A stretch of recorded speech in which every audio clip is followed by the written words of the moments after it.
Good day, guys. So let's take a look at what we'll be expecting for the day on our gold. So if you have not yet subscribed, make sure you click on that subscribe button. Make sure you like, share, make your comments. Now, if you take a look at this gold, we can clearly see that on our full main trend, we are in an uptrend move, right? That is on the full bigger picture. We are in an uptrend. But if you take a look at the main trend, what market is doing currently, market is ranging in this level. So this is our current movement whereby market pushed up, we had the rejection, it fell, dropped, right?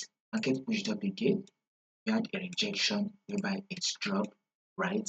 Market eventually pushed up again, and we are now having a rejection at this level. So our next movement is that gold will definitely give us a drop down to this our support level. So we are expecting gold to drop to a level of 4284. So currently gold is trading at a level of 4332, right? That is what the level is currently at. So we'll be expecting to drop to a level of 4284. So once it taps this level of 4284, I'll let you guys to know. Now also have it in mind that gold has the potential of breaking above this resistance level.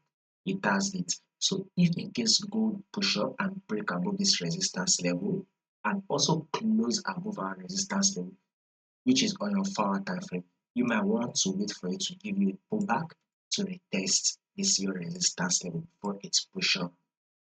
But I do not think it will happen. What I think gold will likely happen is for it to drop. Also have it in mind that it has a potential of breaking above. So let's see what gold does. So that I'll be able to let you guys know what you should be expecting. So you just have to just click on that subscribe button, like and share.